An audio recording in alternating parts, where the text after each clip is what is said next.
बिस्मिल्लाहिर्रहमानिर्रहीम। अस्सलाम वालेकुम स्टूडेंट्स। उम्मीद करता हूँ कि आप सब लोग खैरियत से होंगे। आज का हमारा टॉपिक है वो पेपर के पॉइंट ऑफ व्यू से बहुत ही अहम तरीन टॉपिक है। पेपर में ये जो टॉपिक है ये जो क्वेश्चन है बहुत ज़्यादा चांसेस होते हैं कि ये पूछा जा सकता है और ये पूछा भी जाता है। ये स्टेटमेंट जो है या ये जो टॉपिक है वो पेपर में पूछा कैसे जाता है, इसको दो तरीकों से पूछा जाता है। पहला तरीका ये है कि पाकिस्तान में मजहबी अक़लीतों के हकूक़ पर नोट लिखें। अगर इसको थोड़ा सा लेंथी करना हो तो वो अक्सर पेपर में ये पूछ लेता है कि पाकिस्तान में मजहबी अक़लीतों के हकूक़ के बारे में कायदे आज़म के इरशादातों व इक़दामात, कायदे-आज़म के इरशादात और इक़दामात। अब सबसे पहले दो तीन चीजें हैं, इसको समझने की जरूरत है। पहली जो चीज है वो क्या है, वो ये है कि ये यानी कि पाकिस्तान में मजहबी अक़लियतों के हकूक़, ये पंजाब यूनिवर्सिटी के पेपर में 2016 और 2017 के फर्स्ट ग्रुप और सेकंड ग्रुप यानी कि 2000 फर्स्ट एनुअल 2016 और 17 के ग्रुप फर्स्ट और सेकंड दोनों में इस तरीके से ये क्वेश्चन पूछा गया था। इतना यानी कि पाकिस्तान में मजहबी अक़लीतों के हकूक़ बस। और ये जो थे 2016 और 2017 में ये दोनों टाइम ही एनुअल के पेपर में ये टॉपिक पूछा गया था। अब 2018 है, 2018 में ये ग्रुप 1 और ग्रुप 2 ये दोनों टाइम ही कुछ इस तरीके से पूछा गया था कि पाकिस्तान में मजहबी अक़लीतों के हकूक़ के बारे में कायदे-आज़म के इरशादात व इक़दामात। अब एक बात आप लोगों ने और ध्यान में रखनी है, ये जो मैंने ग्रुप मेंशन किए हैं या ये जो पेपर में पूछा गया है ये पंजाब यूनिवर्सिटी के पेपर में पूछा गया है, किसी और यूनिवर्सिटी के पेपर में नहीं, पंजाब यूनिवर्सिटी के पेपर में पूछा गया है। अब हमें दो चीजों का कॉन्सेप्ट क्लियर करने की अब जरूरत है। पहला क्या है, पहला कि इरशादात क्या होते हैं और दूसरा कि इक़दामात क्या होते हैं। अब पहले बात करते हैं इरशादात और इक़दामात के डिफरेंस की कि इनमें बेसिक फर्क क्या है, इरशादात और इक़दामात इनमें क्या बुनियादी फर्क क्या है। अगर बात करें कि इरशादात क्या होते हैं तो इरशादात वो अल्फाज होते हैं जो किसी भी शख्सियत या पर्सनैलिटी की जुबान से अदा हों, वो इरशादात होते हैं। अगर बात की जाए इक़दामात की तो वही अल्फाज जो कि किसी पर्सनैलिटी की जुबान से अदा हुए हैं, अगर वो पर्सनैलिटी या कोई और पर्सनैलिटी उन अल्फाज को अमली तौर पर अमली जामे पहनाए या पहनाने की कोशिश करे तो वो चीजें जो हैं वो इक़दामात कहलाती हैं। अब चलते हैं टॉपिक की तरफ। सबसे पहले बात करेंगे कोटेशन की। जैसा कि कुरान पाक में फरमाया गया है, अल्लाह ताला कुरान पाक में फरमाते हैं कि दीन के मामले में जबर नहीं, जबर से मुराद होता है जोर जबरदस्ती, फोर्सफुली, यानी कि दीन के मामले में जोर जबरदस्ती से काम नहीं लिया जाएगा। अब यहाँ पर एक चीज और आप लोगों ने क्लियर करनी है, वो ये है कि जब आप किसी चीज का हवाला दे रहे हैं, किसी चीज को कोड कर रहे हैं तो उसको आपने उस जिस जगह से उसको आपने लिया है उस चीज का नाम या उस बुक का हवाला लाजमी देना है। क्योंकि यहाँ पर बात हो रही है कुरान पाक की, तो सबसे बेहतर तो ये तरीका है कि उस सूरत का नाम और आयत का नंबर लिखा जाए। मिसाल के तौर पे कि अगर ये कोटेशन ली गई है तो ये सूरत बकरा और सूरत बकरा की आयत नंबर 256 से ली गई है। बाय चांस के अगर पेपर में बैठे हुए स्टूडेंट्स का मोस्टली ऐसे होता है कि पेपर का बर्डन या प्रेशर होता है, तो इस वजह से जो चीजें हैं वो जहन से स्किप हो जाती हैं, जहन से निकल जाती हैं। तो इसका हल क्या है, या तो आप लोग सिर्फ सूरत का नाम लिख दें, अगर आयत का नंबर याद नहीं भी है तो कोई बात नहीं, सिर्फ सूरत का नाम लिख दें। और अगर बाय चांस सूरत का नाम और सूरत का आयत नंबर आपको स्किप हो गया है तो फिर भी मसला नहीं, आप लोग सिर्फ जस्ट इसको ये कोड कर दें कि अल कुरान, कि ये जो चीज बयान की जा रही है ये कुरान पाक से इसको अखज किया गया है या इसका हवाला हम लोग जो दे रहे हैं इसको कुरान पाक में बयान किया गया है। अब अगर बात करें दूसरी कोटेशन की तो ये बहुत ज्यादा अहम तरीन कोटेशन है। चलें, 11 अगस्त 1947 को कायदे-आज़म की तकरीर, खिताब या अल्फाज, बाज सियासतदान या बाज मुफक्किरीन जो हैं इस स्पीच को मुख्तलिफ अल्फाज का नाम देते हैं, जैसे कि अल्फाज, खिताब या तकरीर। लेकिन बहरहाल जो भी है इसका मतलब एक ही होता है, यानी कि ये वो स्पीच है جو قائد اعظم محمد علی جناح نے پہلی مرتبہ پاکستان کی پہلی آئین ساز یا قانون ساز اسمبلی میں اقلیتوں کے حوالے سے بڑے پرزور جوش طریقے سے انہوں نے اس کو بیان کیا تھا. وہ بیان کرتے ہیں کہ آپ سب آزاد ہیں اپنے مندروں میں جانے کے لیے, آپ سب آزاد ہیں اپنی مسجدوں میں جانے کے لیے, اور کسی بھی اور عبادت گاہ میں جانے کے لیے اس مملکت پاکستان میں. اس کے بعد وہ فرماتے ہیں کہ آپ کا تعلق کسی بھی مذہب, ذات یا عقیدے سے ہو, مملکت کاروبار کا اس سے کوئی سروکار نہیں. سروکار سے مطلب ہوتا ہے واسطہ, لین دین, کچھ واسطہ لین دین سروکار نہیں ہے. یہ وہ ایک ایسی ہسٹوریکل سپیچ ہے جس کو واضح طور پر یہ کہا جا سکتا ہے کہ یہ پاکستان میں قائد اعظم محمد علی جناح کا ایک میگنا کارٹا کی حیثیت سے ایک الفاظ, یہ ایک سنہری حروف ہیں اقلیتوں کے حوالے سے. اب ایک چیز آپ لوگوں نے اور نوٹ رکھنی ہے, یہ ذہن میں رکھنا ہے کہ 1977 اس سال تک اس سپیچ کو ریڈیو پاکستان سے مختلف اوقات یا وقتاً فوقتاً اس کو نشر کیا جاتا رہا, لیکن بعد میں اس سال کے بعد میں اس چیز کو, اس سپیچ کو, اس خطاب کو, قائد اعظم کے ان الفاظ کو ہسٹری سے ہی غائب کر دیا گیا. اب یہاں پر ایک چیز اور ذہن میں آتی ہے کہ ہم لوگ, اس کا مطلب ہے کہ اپنے ساتھ, اپنے ملک کے ساتھ, اپنے رہنماؤں کے ساتھ, اپنے ماضی کے ساتھ اور اپنے اسلام کے ساتھ ہم لوگ کس حد تک مخلص ہیں کہ جنہوں نے ہمیں اس قابل کر دیا کہ ایک ملک کے تھرو ہماری پہچان ہو سکے, ہم لوگ ان کے ساتھ کتنے لائل یا کتنے وفادار رہے ہیں یا رہ رہے ہیں, کہ ہم لوگ ان کے بیان کی ہوئی چیزوں کو ہی ہم لوگ ہسٹری سے غائب کر رہے ہیں. آنے والی جنریشن کو ہم لوگ جھوٹ کے علاوہ کچھ بھی نہیں بتا رہے. سچ ہم نہ سننا چاہتے ہیں نہ بیان کرنا چاہتے ہیں. اگر سچ سنیں گے, لکھیں گے, پڑھائیں گے تو اس کا رزلٹ کیا ہوگا کہ جنریشن کی جو ڈیولپمنٹ ہوگی, تھنکنگ گروتھ ہوگی, وہ سوال کریں گے. تو وہ جب سوال کریں گے تو پھر مسئلہ پیدا ہوگا, سچ بتانا پڑے گا. اب سچ کیوں بتائیں, سچ بتائیں گے تو جھوٹے ہوں گے, اپنی عزت جو ہے وہ کم ہوگی. اس لیے بہتر نہیں ہے کہ چیزوں کو ہسٹری سے غائب ہی کر دیا جائے. اب اگر بات کی جائے مین پوائنٹس کی یا ہیڈنگز کی, اب اگر بات کریں مین پوائنٹس یا ہیڈنگز کی تو ڈائریکٹ ان کی ایکسپلینیشن پہ چلتے ہیں. جو پہلا مین پوائنٹ ہے وہ ہے حقوق کا مفہوم اور تعریف, یعنی کہ کسی چیز کو جاننے سے پہلے ہمیں اس کی بیس پتہ ہونی چاہیے. سب سے پہلا مفہوم حقوق جو ہے وہ بیسیکلی جمع ہے, اس کی واحد جو ہے وہ حق ہے, یعنی کہ حق کی جمع کو حقوق کہتے ہیں. حق ہوتا ہے کسی ایک چیز کا مل جانا, لیکن حقوق وہ ہوتے ہیں جو ایک سے زیادہ ہو, یعنی کہ واحد وہ ہے جو کسی ایک چیز پہ ہو, لیکن جب ایک سے زیادہ چیز یعنی کہ ایک یا ایک سے زیادہ ہو جائیں تو وہ حقوق کی جمع یا وہ جمع کی شکل اختیار کر جاتے ہیں. اس لیے جو حقوق ہیں وہ جمع میں آئیں گے اور حق کیا ہوگا, واحد ہوگا.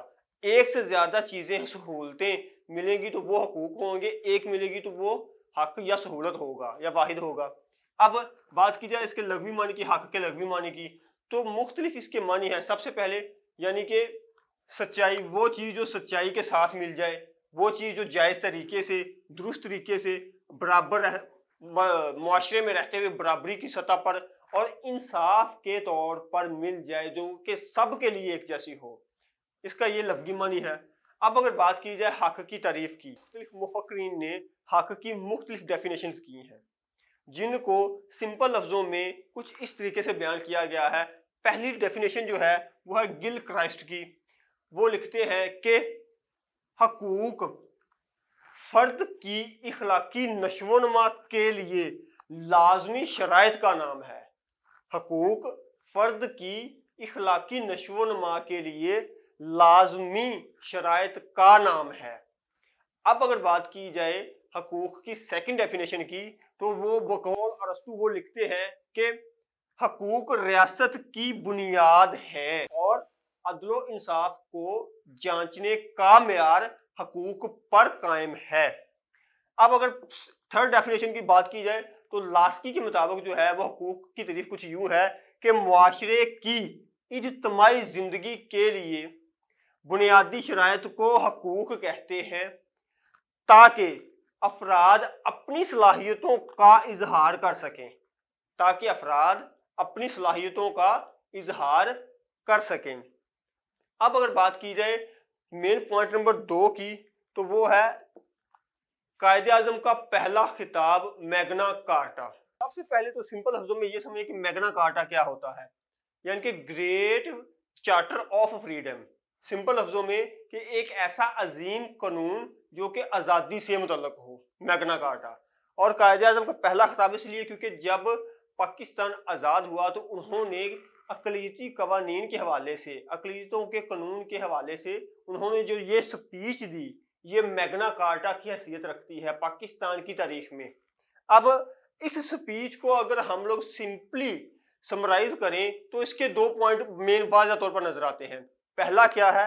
پہلا ہے کہ فرقہ وارانہ ہم آہنگی۔ سمپل لفظوں میں یہ ہے، ہم آہنگی سے مراد ہوتا ہے کسی ایک جگہ پر، کسی ایک پوائنٹ پر، کسی ایک پلیٹ فارم پر متحد ہو جانا، یعنی کہ پاکستان میں جتنے بھی فرقے رہیں اس سے فرق نہیں پڑتا، لیکن ان فرقوں کا پوائنٹ آف ویو ایک ہو، نظریہ ایک ہو، سوچ ایک ہو۔ یہ چیز ہے کہ فرقہ وارانہ ہم آہنگی، یعنی کہ پاکستان میں مختلف فرقے رہتے ہیں لیکن ان کی جو سوچ ہے، ان کا جو تھنکنگ لیول ہے، تھنکنگ پلیٹ فارم ہے، آئیڈیالوجی ہے، وہ صرف اور صرف ایک ہونی چاہیے۔ ہم آہنگی ہوتی ہے متحد ہونا۔ سمپل لفظوں میں اس کے بعد جو دوسرا ہے وہ ہے ذات پات اور مذہب سب برابر، یعنی کہ قائد اعظم نے واضح طور پر اس سپیچ میں یہ کلیئر کر دیا، بتا دیا کہ پاکستان میں رہتے ہوئے کسی کو بھی ذات پات کی بنیاد پر جج نہیں کیا جائے گا، اہمیت نہیں دی جائے گی، مذہب کی بنیاد پر اہمیت نہیں دی جائے گی، صرف اور صرف سب کی ایک ہی آئیڈینٹی ہے، شناخت ایک ہی ہے، وہ کیا ہے؟ نظریہ پاکستان اور پاکستان صرف۔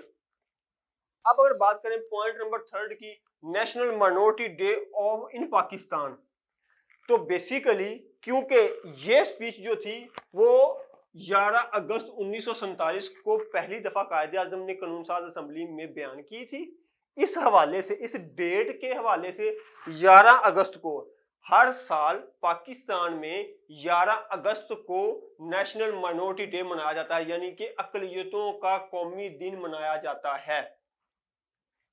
اب اگر بات کریں پوائنٹ نمبر 4 کی، 1947 میں پاکستان میں اقلیتوں کی آبادی یا تعداد، یعنی کہ پاکستان میں 1947 میں اقلیتوں کی جو آبادی تھی، تعداد تھی، وہ کتنی تھی؟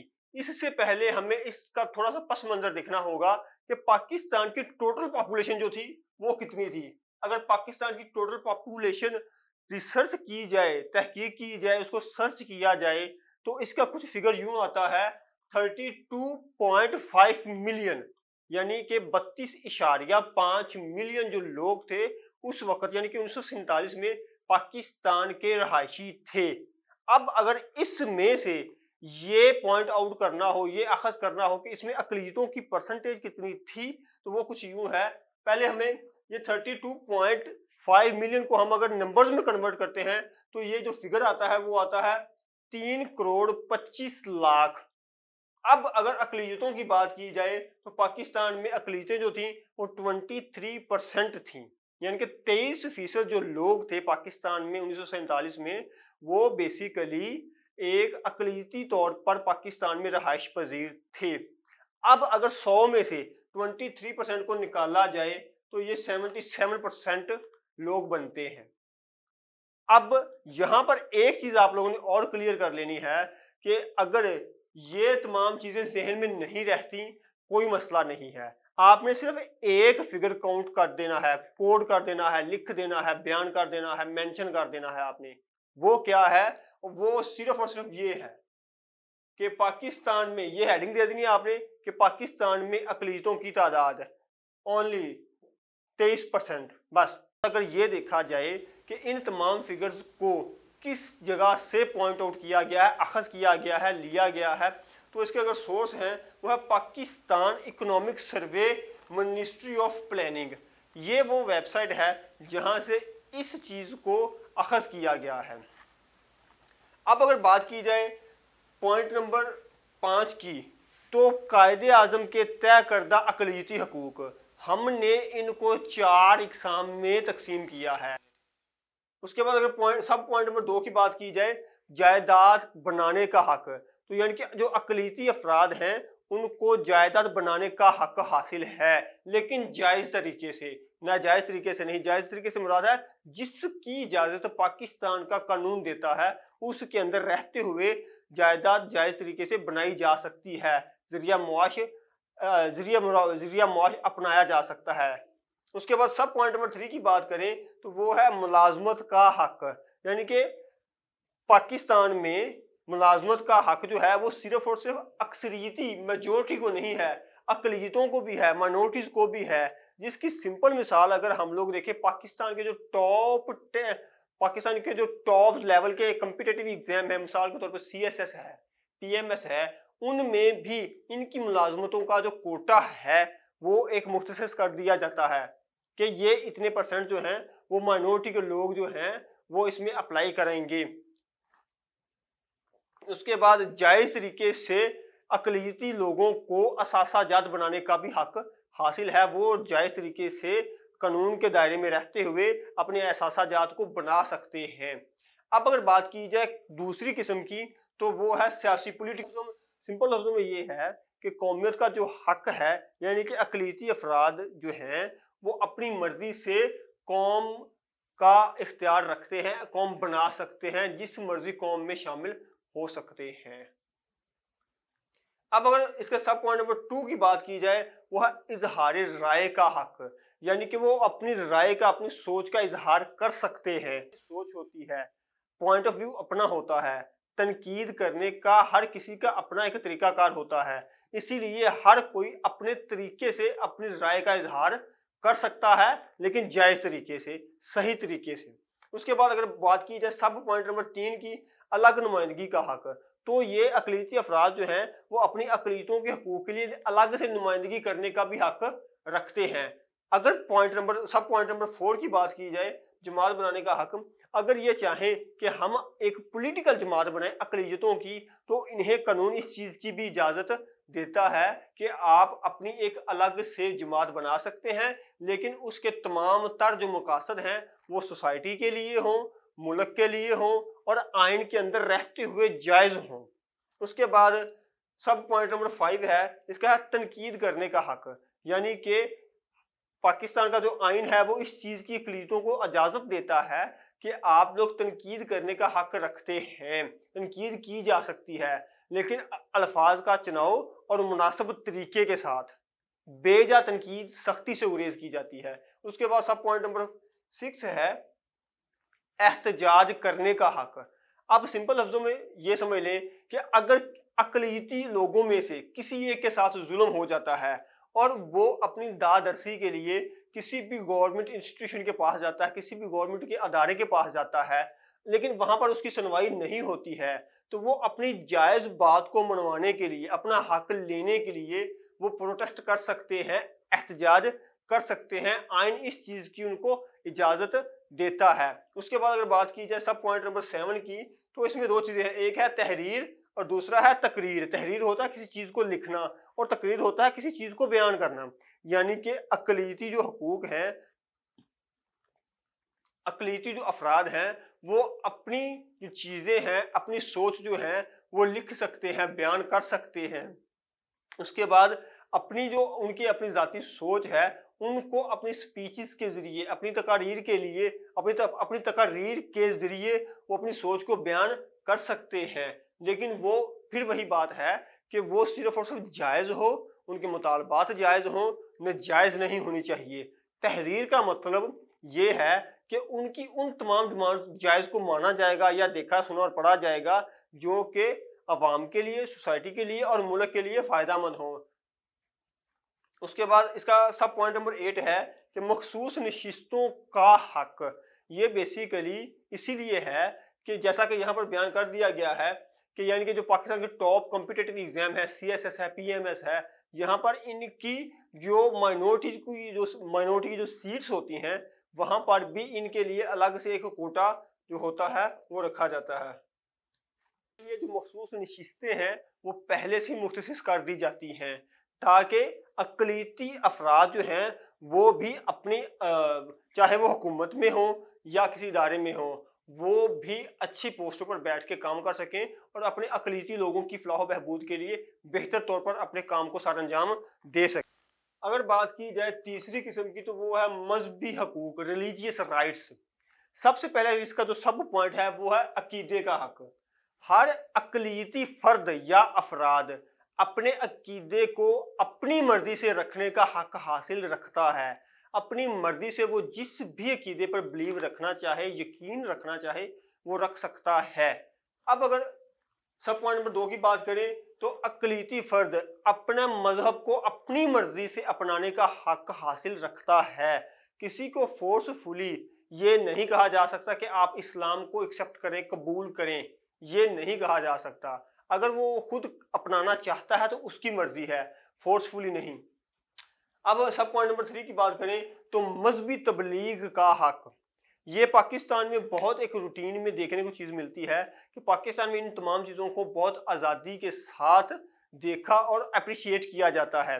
मिसाल के तौर पर अगर देखा जाए इनके मजहबी तबलीग पर भी इनको पाबंदी नहीं है।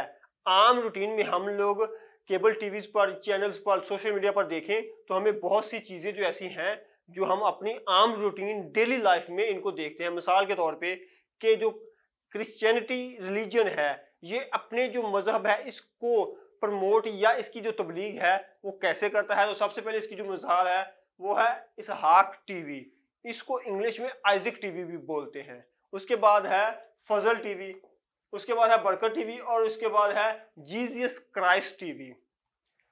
ये वो टीवी हैं या ये वो टीवी चैनल्स हैं जिनके ऊपर जो हमारे क्रिश्चियन बहन भाई हैं उनको तबलीग भी की जाती है।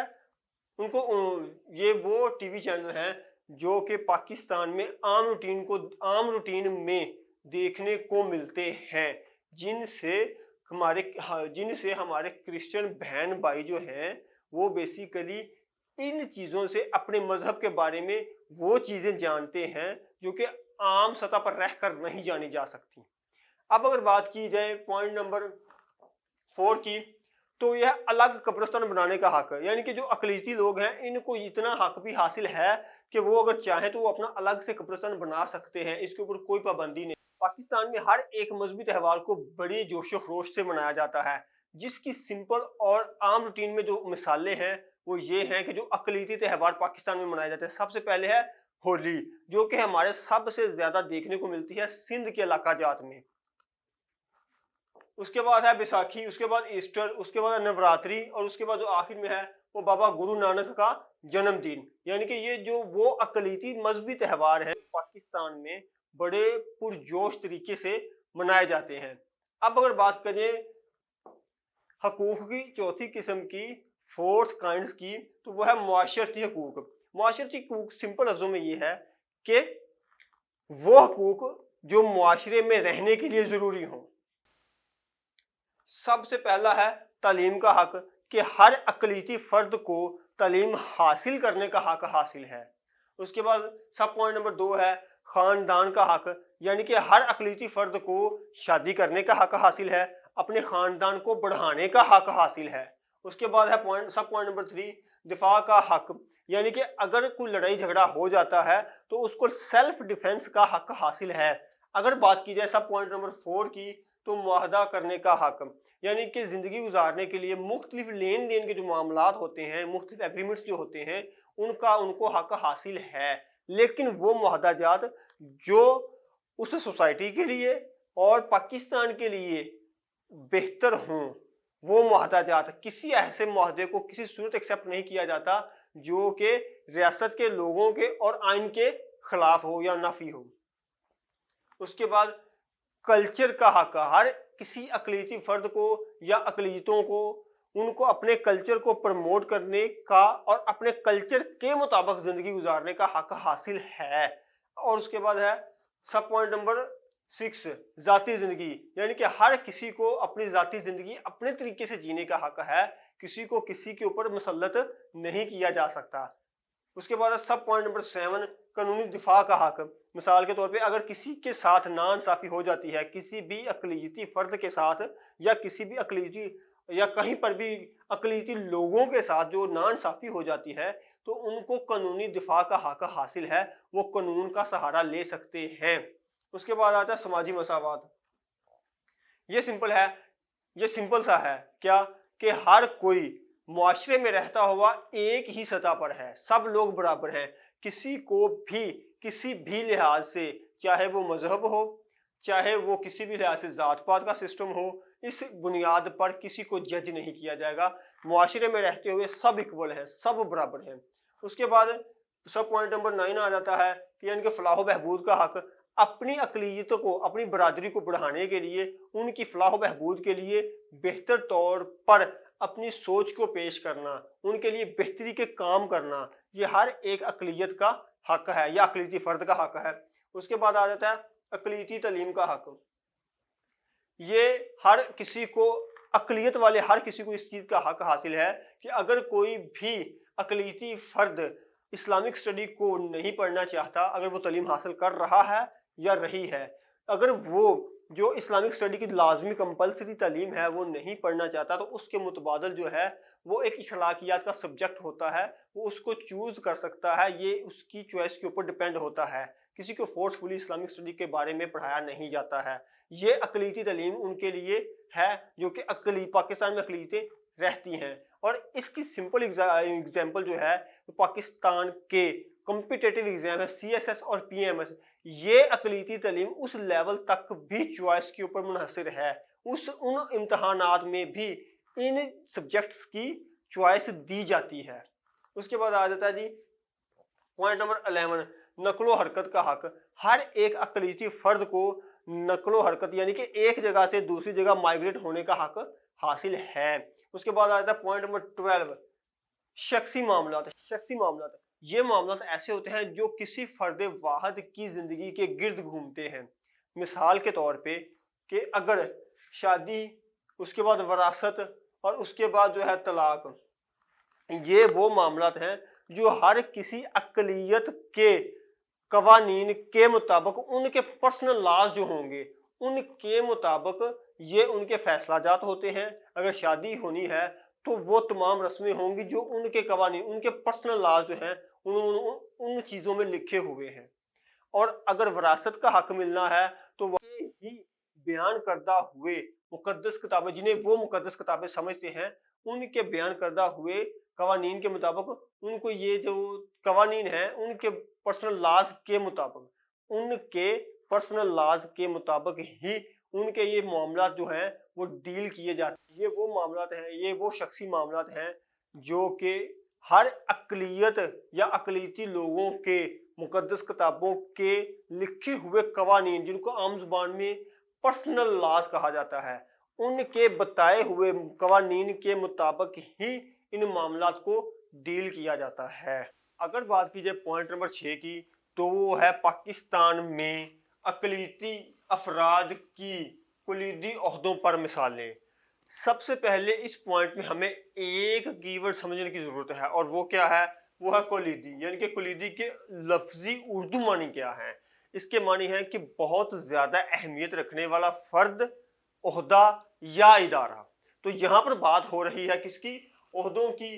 तो पाकिस्तान में अक़लियती लोग जो थे या अक़लियत से ताल्लुक़ रखने वाले जो लोग थे, उन्होंने शुरू दिन से ही पाकिस्तान में आला ओहदों पर काम किया और खिदमात को सर अंजाम दिया जो कि पाकिस्तान के हक में ही रही। इसकी सबसे पहली एग्जाम्पल देखें तो ये हमें कायदे आज़म मोहम्मद अली जिन्ना के दौरे हुकूमत से ही मिल जाती है।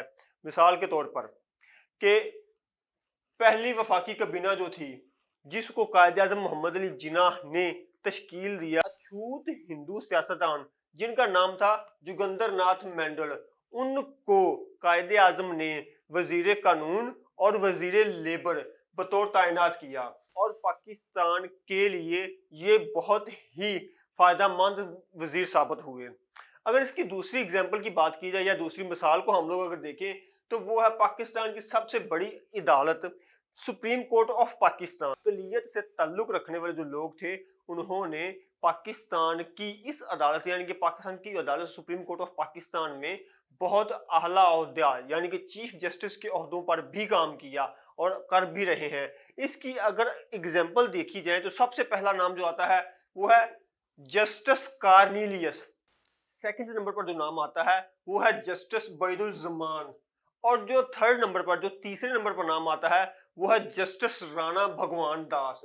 یہ وہ تمام لوگ تھے جن کا تعلق بیسیکلی اقلیت سے تھا، جن کا تعلق بیسیکلی تو اقلیت سے تھا، لیکن انہوں نے پاکستان کے بطور چیف جسٹس انہوں نے بطور جسٹس بھی کام کیا، اپنی خدمات سار انجام دی۔ اس کی اگر تیسری اگزامپل دیکھی جائے تو وہ ہے ڈیفنس کا ڈپارٹمنٹ یعنی کہ شعبہ دفاع یا دفاع کا شعبہ۔ اس میں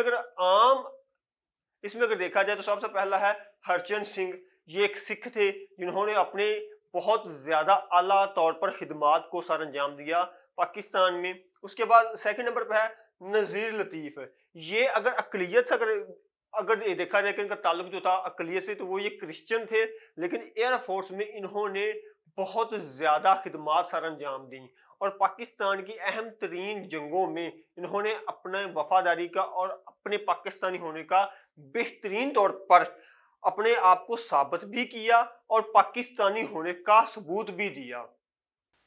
اگر بات کریں پوائنٹ نمبر 7 کی تو وہ ہے قائد اعظم کو خراج تحسین۔ قائد اعظم کے اقلیتی نظریے کے حوالے سے اور ان کی سوچ کو بہت سے لوگوں نے، بہت سے مفکرین نے اپنے الفاظ میں بہت اعلیٰ درجے کے یا بہت اعلیٰ ترین سطح کے خراج تحسین پیش کیے، جن میں سے چند ایک بطور مثالیں یا ایگزامپلز ہم لوگ یہاں پر کوڈ کر رہے ہیں۔ اور آپ لوگوں نے یہ بات ذہن میں رکھنی ہے کہ پیپر میں یہ آپ نے ان چیزوں کے حوالہ جات ریفرنسز ہر صورت میں کوڈ کرنے ہیں، کیونکہ یہ وہ تمام چیزیں ہیں جس کی وجہ سے یا جن کی وجہ سے کسی بھی کینڈیڈیٹ اسپائرنٹ کے جو مارکس ہیں، نمبرز ہیں، ان کو انکریز کرنے میں بہت بڑا ایج ملتا ہے۔ تو پہلے بات کرتے ہیں ایم آر کاظمی، یہ پاکستان کے بہت بڑے مصنف یا رائٹر ہیں جنہوں نے پاکستان کی پولیٹکس پر بہت سی اعلیٰ سطح کی مایہ ناز کتابیں لکھی ہیں، جن میں سے ایک کتاب کے حوالہ ہم لوگ یہاں پر دے رہے ہیں۔ انہوں نے ایک کتاب لکھی جس کا نام تھا M A Jinnah views and reviews, یعنی کہ محمد علی جناح کے جائزے اور خیالات۔ اس بک کے پیج نمبر 175 پیج پر یہ لکھتے ہیں کہ جناح قوم کو مذہب کی بنیاد پر اکثریت اور اقلیت میں تقسیم کر کے متحدہ ہندوستان کی غلطی نہیں دہرانا چاہتے تھے۔